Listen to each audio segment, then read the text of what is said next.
happy anniversary to me. Nothing says, I love you, like a text message that reads, can we reschedule dinner? Something came up with Derek. Derek, her ex-boyfriend. The same Derek who used to show up at our apartment 3 years ago, drunk and begging Emma to take him back. The same Derek she swore meant nothing to her anymore. The same Derek who apparently means enough to cancel our 5th wedding anniversary dinner. Before we dive deeper into this story, I have one small request. Please subscribe, drop a like, comment, and hit that hype button to boost this channel so more people can discover these incredible Reddit stories. I'm Ryan Carter, and I'm sitting in my basement workshop at 9:30 on what should have been the most romantic night of the year, staring at my phone like it might suddenly apologize for delivering such spectacular news. The anniversary gift I spent 3 weeks planning, dinner reservations at Marcello's, the expensive Italian place downtown where we had our first date, now sits uselessly in my calendar like a bad joke. My workshop is my sanctuary. Down here, surrounded by my tools and half-finished projects, everything makes sense. Wood doesn't lie to you. Metal doesn't cancel on you for an ex-boyfriend. The workbench I built with my own hands doesn't send cryptic text messages that make your stomach drop into your boots. But tonight, even my sanctuary feels contaminated by Emma's betrayal. I grab a beer from the mini-fridge and crack it open, the sound echoing off the concrete walls. The basement is cool and quiet, insulated from the perfect suburban life Emma has constructed upstairs. She's always been obsessed with appearances. The Pinterest-perfect living room, the carefully curated Instagram posts, the way she introduces me at parties as Ryan, he works in IT, with just enough condescension to let everyone know she married beneath her station. Emma works in HR at a big firm downtown. She makes twice what I make fixing computers and managing networks for small businesses around town. She never lets me forget it either. Not directly, Emma's too clever for that. But there are little comments, little looks, little sighs when the credit card bill comes in. My phone buzzes again. Another text from Emma. Don't wait up. This might take a while? This might take a while. Right. I take a long pull from my beer and consider my options. I could sit here feeling sorry for myself, drinking until I pass out on the couch like some pathetic cliché. I could call my buddy Mike and complain about my wife over beers at Murphy's Tavern. I could pretend this is normal, that married couples cancel anniversary dinners for ex-boyfriends all the time. Or I could find out exactly what something came up with Derek actually means. Emma thinks I'm just a simple IT guy who fixes printers and installs software. She doesn't know that fixing computers means I know my way around digital security. She doesn't know that managing networks means I understand how information flows and where it gets stored. She especially doesn't know that her iPad, the one she leaves charging on the kitchen counter every night, automatically syncs to the cloud storage I set up for our household. I finish my beer and head upstairs. The house feels different when Emma's not here, less controlled, less staged. I can breathe without worrying about messing up her perfect aesthetic. The iPad sits exactly where I expected it, plugged into the charger beside the coffee machine. Emma's always been careless with technology. She uses the same password for everything, Derek 2019. I used to think it was sweet that she used the year we got married. Now I'm wondering if it was the year she started missing Derek. The iPad unlocks on the first try. Her text messages load immediately and my stomach drops as I scroll through weeks of conversations with Derek Parks. Not just friendly catch-up messages between exes, detailed, explicit messages that make it very clear what something came up actually means. Can't wait to see you tonight, Derek wrote this afternoon. It's been too long since we had time alone. I know, Emma replied. Ryan thinks we're just talking about old times. He has no idea how good you still make me feel. I keep scrolling, my hands shaking slightly, as the full scope of their affair unfolds in digital black and white. Hotel receipts forwarded in messages, photos I definitely wasn't meant to see. Plans for tonight that have nothing to do with catching up and everything to do with betraying 5 years of marriage. But the worst part isn't the affair itself. The worst part is how stupid they think I am. "He's so clueless," Emma wrote last week. "Sometimes I think he'd believe anything I told him. He's sweet, but he's not exactly the sharpest tool in the shed." "Lucky for us," Derek replied. "Think he suspects anything?" "Ryan, please." He barely looks up from his computer long enough to notice what I'm wearing. He definitely doesn't notice what I'm doing. I set the iPad down carefully on the counter and walk back to my workshop. My hands are steady now, my mind clear. Emma's right about one thing. I am sweet. I've spent 5 years being understanding, supportive, and trusting. I've been the perfect husband to a woman who thinks I'm too stupid to notice she's cheating on me. But Emma's wrong about everything else. I notice plenty. I just choose my battles carefully. And tonight, I'm choosing to fight. I pull out my phone and scroll through my contacts until I find Lisa Parks, Derek's wife. I met her at a couple of parties over the years. Nice woman, smart, works as a nurse at the county hospital. She deserves to know what her husband is doing tonight. I type carefully, "Lisa, this is Ryan Carter, Emma's husband. I think there's something you should know about what Derek and Emma are doing tonight. They're at Marcelo's restaurant downtown, table for 2, 8 p.m. reservation. You might want to see this for yourself." I attach a screenshot of the most damning text conversation and hit send. Then I grab my keys and head for the door. Emma wanted to reschedule our anniversary dinner? Fine, but she's still going to get her gift tonight, just not the one she was expecting. Marcello's is exactly the kind of place Emma loves: dim lighting, expensive wine, and enough ambient noise to cover intimate conversations. The hostess recognizes me when I walk in at 8:15, which makes sense since I made the reservation 3 weeks ago. "Mr. Carter," she says brightly, "your table is ready. Is your wife parking the car?" "Actually," I say, scanning the dining room until I spot Emma's blonde hair in a corner booth, "she's already here. Different table, though. Don't worry about it." The hostess looks confused, but I'm already walking away, weaving between tables toward the back corner where Emma is leaning across the table, laughing at something Derek just said. She's wearing the black dress I bought her for her birthday last month. Her anniversary gift to me, apparently, is wearing my present on a date with another man. Derek looks exactly like I remember. Tall, artificially tan, wearing a suit that probably cost more than my monthly salary. He works in finance, drives a BMW, and has the kind of confidence that comes from never having to worry about money. Everything I'm not, in other words. They're so absorbed in each other that they don't notice me approaching until I'm standing right beside their table. "Happy anniversary, honey," I say loudly enough for nearby tables to hear. Emma's face goes white. Derek looks up with the expression of a man who's just realized he's walked into a trap. The couple at the next table stops talking and turns to stare. "Ryan," Emma stammers, "what are you doing here?" "Funny story," I say, pulling out my phone. I was sitting at home feeling sorry for myself about our canceled anniversary dinner when I decided to check on that cloud storage I set up for us. You know, the one that automatically backs up all our devices, including your iPad. Emma's eyes widen as understanding hits her. Derek starts to stand up, but I put my hand on his shoulder and push him back down into his seat.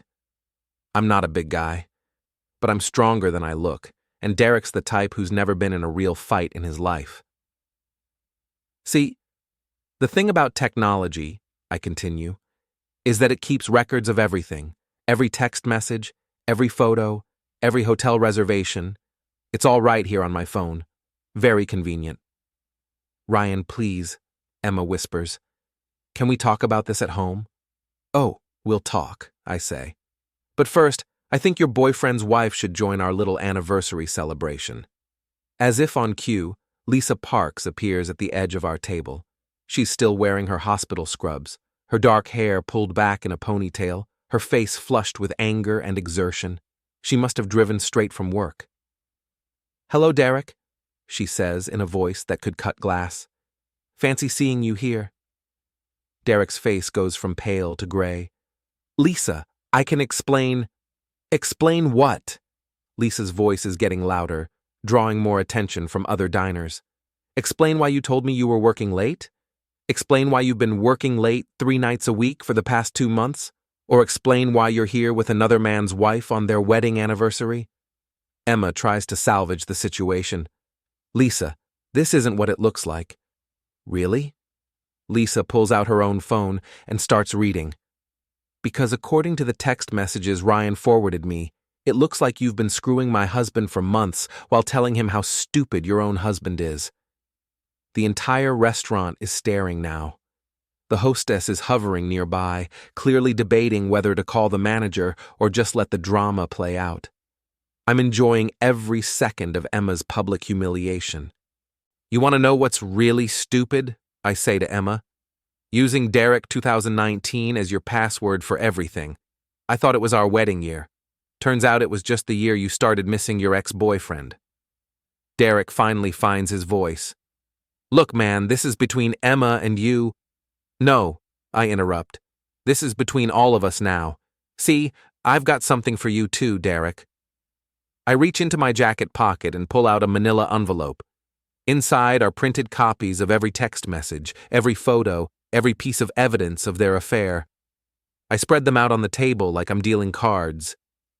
"I made copies for everyone," I say cheerfully. "Lisa gets a set for her divorce lawyer. Emma's boss gets a set since she's been using company time and resources to coordinate her affair. And Derek's boss gets a set because I'm pretty sure his firm has policies about this kind of behavior." Derek lunges for the papers, but Lisa is faster. She grabs the wine bottle from their table and pours the entire contents over Derek's head. The red wine soaks into his expensive suit and drips onto the white tablecloth. 15 years, Lisa says, her voice breaking. 15 years of marriage, and this is what I get? Emma stands up, her black dress wrinkled, her perfect makeup smeared. "Ryan, you're making a scene." "I'm making a scene?" I laugh. "Sweetheart, I'm just getting started." I pull out a small gift box, the real anniversary present I'd planned to give Emma tonight. Inside is a key to the house we've been renting for 5 years. "I bought our house," I tell her. "Signed the papers this morning. It was going to be a surprise. But here's the thing about buying a house. When your name's the only one on the deed, you get to decide who lives there." Emma's face goes from white to red. "You can't kick me out of my own home." "Actually, I can," I say, "because it's not your home anymore. It's my home, and you're not welcome there." I stand up and drop the house key on the table next to the soaked papers and Derek's wine-stained suit. The entire restaurant is silent, watching our little drama like it's dinner theater. "Happy anniversary, Emma," I say. "I hope it was everything you dreamed of." I turn to leave, then pause and look back at Derek, who's still dripping wine and looking like he wants to disappear. "Oh, and Derek? You might want to check your car before you drive home. I had a few minutes to burn while I was waiting for Lisa to get here." I walk out of Marcello's with every eye in the restaurant following me. Behind me, I can hear Lisa's voice rising again, and Emma trying desperately to explain herself to the gathering crowd of onlookers. Outside in the parking lot, Derek's pristine BMW is decorated with a gallon of red paint that I'd accidentally spilled all over the hood, windshield, and roof. The paint is still wet, dripping onto the asphalt in thick, viscous drops. I get in my truck and drive home to my house now, feeling better than I have in months. Emma wanted to cancel our anniversary dinner? Fine. But she got her gift anyway, just not the one she was expecting. The next morning, I wake up in my own bed in my own house with a clarity I haven't felt in years. Emma never came home last night. Her car isn't in the driveway, and her side of the bed is still perfectly made. I make coffee in my kitchen, eat breakfast at my table, and get ready for work in my bathroom. It's amazing how much better everything looks when you're not sharing it with someone who thinks you're an idiot. My phone has been buzzing all morning with text messages and missed calls. Emma, of course, but also her friends, her sister, even her mother. I ignore them all and head to work. I run a small IT consulting business out of a shared office space downtown. Nothing fancy, but it pays the bills and gives me the flexibility to choose my clients. Today, I'm scheduled to upgrade the network security for 3 different businesses, which means I'll be too busy to deal with Emma's inevitable attempts at damage control. Mike Thompson, my best friend since high school, is waiting for me in the parking lot when I arrive at my first client. He's leaning against his pickup truck, grinning like he just won the lottery. "Dude," he says as I get out of my truck, "please tell me the story I heard about last night is true." Mike owns a garage on the other side of town. He's the kind of guy who knows everyone and hears everything, usually before it actually happens. If he's already heard about the restaurant incident, then half the town probably knows by now.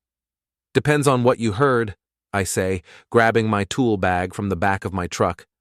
"I heard you caught Emma cheating with Derek Parks, confronted them at Marcello's, and somehow managed to get Derek's wife involved. I also heard something about red paint and a BMW." "All true," I confirm, though I prefer to think of it as giving Emma her anniversary present. Mike laughs and claps me on the shoulder. "About damn time, man. I never liked her anyway. Too stuck up, always looking at people like they weren't good enough for her." "Yeah, well, turns out I wasn't good enough for her after all." "Bullshit," Mike says firmly. "You were too good for her. There's a difference." We're interrupted by my phone ringing. Emma's name appears on the screen, but I decline the call and put the phone on silent. "She's been calling all morning," I tell Mike, "along with half her family." "What's she saying?" "I don't know. I'm not answering." Mike grins again. "This is going to be fun to watch. What's your next move?" "Work," I say. "I've got 3 clients today, and I need to keep my business running. Whatever Emma's planning, she can plan it without me." But Emma, it turns out, has plans of her own. I'm halfway through installing new security software at my second client when my phone starts ringing again. This time, it's not Emma. It's my client, Jerry Morrison, who owns a small accounting firm. "Ryan," Jerry says when I answer, "I just got a very strange call from someone claiming to be your wife. She said there was some kind of emergency and I needed to send you home immediately." "What kind of emergency?" She wouldn't say, just kept insisting it was urgent and that you needed to come home right away. She sounded pretty upset. I can imagine. Emma's probably spent the morning trying to figure out how to spin last night's disaster in her favor. The emergency is likely her need to control the narrative before it gets completely away from her. "Jerry, I'm going to give you some free advice," I say. "If anyone claiming to be my wife calls you again, hang up. Emma and I are getting divorced, and she's not handling it well." "Divorced? Jesus, Ryan, I'm sorry, I had no idea." "Neither did I until yesterday. Don't worry about it. I'll have your security upgrade finished in about an hour, and then you won't have to worry about anyone calling and pretending to be someone they're not." I finish Jerry's job and move on to my third client, a small law firm that specializes in family law. The irony isn't lost on me. While I'm upgrading their computer security, I'm also mentally preparing for the legal battle Emma's probably planning. My phone rings again as I'm packing up my tools. This time, it's a number I don't recognize. "Ryan Carter?" The voice is male, professional, unfamiliar. Speaking. "This is Detective Martinez with the City Police. I need to ask you a few questions about an incident last night involving your wife and a Mr. Derek Parks." "What kind of incident?" "Vandalism, primarily. Mr. Parks filed a report claiming you damaged his vehicle. Can you come down to the station to discuss this?" I take a deep breath and force myself to stay calm. "Detective, I'll be happy to come in and discuss this. But I should mention that I have video evidence of Mr. Parks and my wife engaged in activities that might be relevant to your investigation." There's a pause. "What kind of activities?" "The kind that explain why Mr. Parks might want to file a false police report to deflect attention from his own behavior." Another pause. Longer this time. Can you be here in an hour? I'll be there in 30 minutes. I hang up and immediately call the one lawyer I know personally, Tom Bradley, whose computer network I maintain. Tom handles mostly business law, but he'll know who to refer me to if this gets complicated. Ryan? Tom says when he answers. I was just thinking about you. I heard some interesting rumors about last night. The rumors are probably true, I say. But right now I need a lawyer. Derek Parks filed a vandalism report with the police and they want to talk to me. Did you vandalize his car? I accidentally spilled some paint near where his car was parked. If some of that paint happened to land on his car, well, accidents happen. Tom laughs. Accidentally, huh? How much paint are we talking about? About a gallon, maybe 2. Jesus, Ryan. What kind of paint? The kind that doesn't come off easily. Okay, don't say anything to the police until I get there. I'll meet you at the station in 20 minutes. The police station is a modern brick building downtown, the kind of place that's designed to be intimidating without being obviously threatening. Detective Martinez turns out to be a middle-aged Hispanic man with tired eyes and a rumpled suit. He looks like he's seen enough domestic disputes to last several lifetimes. Tom arrives just as they're calling my name, and we're escorted to a small interview room with fluorescent lighting and uncomfortable chairs. Mr. Carter, Detective Martinez begins. Mr. Parks claims you deliberately vandalized his vehicle last night after confronting him and your wife at a restaurant. He's provided photos of the damage, which appears to be extensive. Detective, Tom interrupts, before my client responds to any accusations, I think you should see some evidence that might be relevant to this case. I pull out my phone and show Detective Martinez the screenshots of Emma and Derek's text messages. His expression doesn't change as he scrolls through them, but I can see him processing the implications. Mr. Parks is married, I explain. His wife was at the restaurant last night, too. This isn't a simple vandalism case. It's a domestic dispute involving 2 marriages and an ongoing affair. Detective Martinez sets down my phone and looks at me carefully. Did you damage Mr. Parks' vehicle? I was carrying a can of paint to my truck, which was parked near Mr. Parks' car. I tripped and the paint spilled. Some of it may have landed on his vehicle. A whole gallon of paint? It was a big can, and I'm clumsy when I'm upset. Detective Martinez looks at Tom, who shrugs. Accidents happen, Detective. Especially when people are emotionally distraught after discovering their spouse is having an affair. Mr. Parks claims this was deliberate retaliation. Mr. Parks is trying to deflect attention from his own behavior, Tom says. He's the one who should be worried about legal consequences here, not my client. Detective Martinez sighs and closes his notebook. Mr. Carter, I'm going to give you some advice. Stay away from Mr. Parks and his vehicle. If you have any more accidents involving paint or any other substances, I'll have to take Mr. Parks's complaints more seriously. Understood, I say. I'll be more careful with my paint cans in the future. See that you are. Outside the police station, Tom pats me on the shoulder. Well handled. But Ryan, you need to be careful. Emma's going to escalate this, and Derek's going to help her. Don't give them any ammunition to use against you. What do you think they'll do? Emma's going to try to make you look like the bad guy. She'll claim you're abusive, controlling, maybe even dangerous. Derek will back her up because it serves his interests. You need to document everything and avoid any behavior that could be construed as threatening. I nod, but privately I'm thinking that Emma has no idea what threatening behavior actually looks like. She's about to find out. Emma finally comes home on Friday night, 3 days after our anniversary dinner disaster. I'm in my workshop when I hear her key in the front door, followed by the sound of her heels clicking across the hardwood floor upstairs.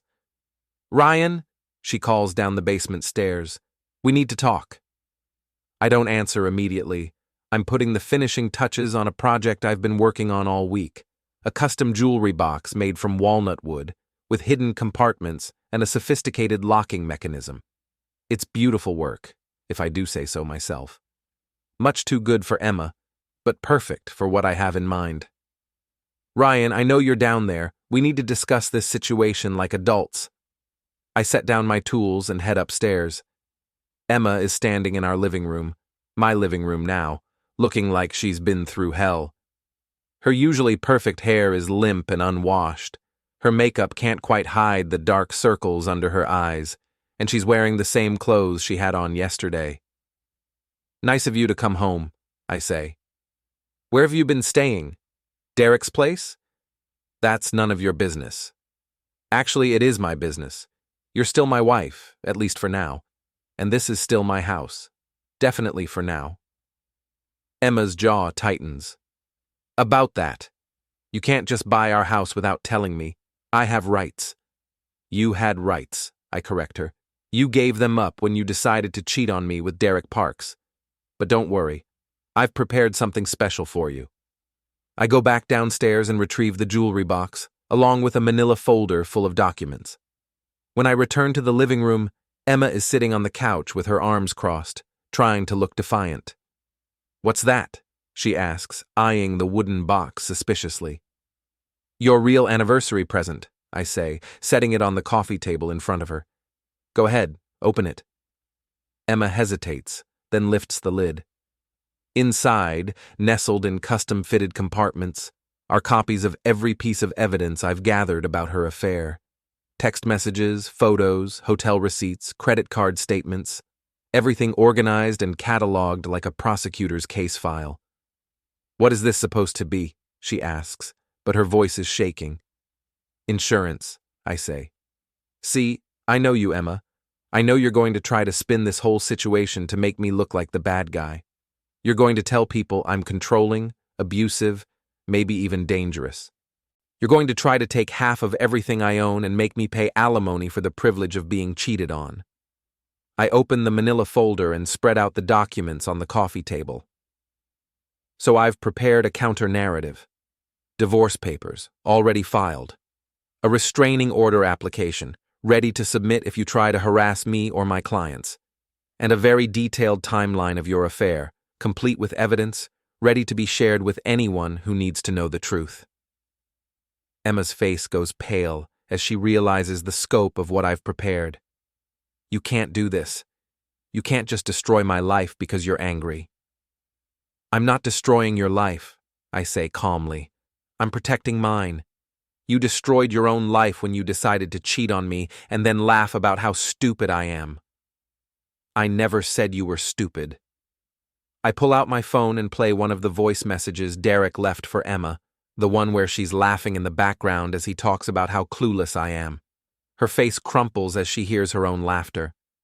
"You want to know what's really stupid?" I continue, thinking that a man who makes his living solving other people's problems wouldn't be able to solve his own. Thinking that someone who understands technology wouldn't know how to use it. Thinking that a husband who's been patient and understanding for 5 years wouldn't eventually reach his limit. Emma starts to cry, but they're angry tears, not sad ones. "What do you want from me, Ryan? What will it take to make this go away? I want you to sign the divorce papers without contesting them. I want you to move out of my house by Sunday, and I want you to stay away from me, my business, and my friends. And if I don't," I gesture to the jewelry box full of evidence, "then everyone gets to see what kind of person you really are. Your boss, your family, your friends, everyone." Emma wipes her eyes and tries to compose herself. "You're not the man I married." "You're right," I agree. "The man you married was naive enough to trust you. The man you married was stupid enough to believe your lies. The man you married cared more about your feelings than his own self-respect." I stand up and look down at her sitting on my couch, surrounded by the evidence of her betrayal. "But that man is gone, Emma. You eliminated him when you decided I wasn't worth being faithful to. What you're left with is someone who's learned not to be stupid twice." My phone rings. It's Mike, and I answer it without taking my eyes off Emma. "Hey, Ryan," Mike says. "You might want to get down to Murphy's Tavern. Derek Parks is here, drunk off his ass, telling everyone who'll listen that he's going to kick your ass for ruining his marriage." I look at Emma, who's obviously heard Mike's voice through the phone. Her face goes white again. Tell Derek I'll be right there, I say loudly enough for Emma to hear. And Mike, bring your camera. I have a feeling this is going to be worth recording. I hang up and grab my jacket. Emma, I suggest you use the time while I'm gone to pack your things. When I get back, I don't want to see you here. Ryan, don't do this. Derek's been drinking. He's not thinking clearly. Neither was I for the past 5 years, I interrupt.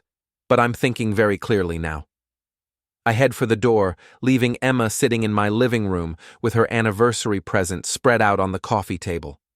Behind me, I can hear her starting to cry again, but this time they sound like the right kind of tears. The kind that come when you finally understand that actions have consequences. Murphy's Tavern is exactly the kind of place Derek Parks would never normally be seen in. A working-class bar with cheap beer, peanut shells on the floor, and a clientele that actually works for a living. But here he is, standing at the bar in his expensive suit, waving a whiskey glass around while he tells anyone who'll listen about his plans for revenge. Mike is sitting in a corner booth, his phone discreetly recording everything. He nods to me when I walk in, and I can see he's enjoying the show. There he is, Derek shouts when he sees me, the computer geek who thinks he's tough. The entire bar turns to look at me. I recognize most of the faces. These are my people, guys who work with their hands and don't have patience for entitled rich boys who cheat on their wives. Derek, I say calmly, walking up to the bar. You look like you've had a rough week. You ruined my life, he slurs, pointing his whiskey glass at me. My wife left me, my boss is asking questions, and my car looks like a crime scene. Sounds like you ruined your own life, I reply. I just helped speed up the process. Derek takes a swing at me, but he's drunk and off balance. I step aside easily, and he stumbles into a bar stool. The bartender, a guy named Eddie, who I've known for years, shakes his head in disgust. Derek, I say, helping him back to his feet. You're embarrassing yourself. Go home. I'm not done with you, he says, trying to sound threatening but mostly just sounding pathetic. Yeah, you are, I reply, because if you're not done with me, then I'm not done with you, and trust me, you don't want that. I lean in close enough that only Derek can hear me. I know where you work, Derek. I know where you live. I know your schedule, your habits, your weaknesses. I've spent the last week learning everything there is to know about you. If you want this to escalate, I promise you'll lose. Derek looks into my eyes and sees something that sobers him up fast. Maybe it's the realization that the patient, understanding husband he thought he was dealing with doesn't exist anymore. Maybe it's the understanding that a man who can systematically destroy his cheating wife's life in a single week might be capable of other things too. This isn't over, he mumbles, but there's no conviction in his voice. Yes, it is, I say firmly. It's over because I say it's over. You're going to go home, Derek. You're going to stay away from me and stay away from Emma. You're going to rebuild your own life and leave mine alone. Because if you don't, I'll finish what I started. Derek stumbles toward the door without another word. The bar is silent until he's gone, then everyone starts talking at once. Mike slides his phone across the table to me. Got it all recorded, he says with a grin, including the part where he took a swing at you. Good, I say. I have a feeling I might need that. I buy a round for the house and head home to my empty house, where Emma's car is no longer in the driveway and all her belongings are gone from the closets and drawers.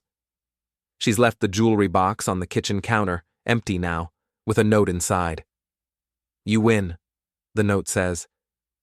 But this isn't the man I fell in love with. I crumple up the note and throw it in the trash. She's right. I'm not the man she fell in love with.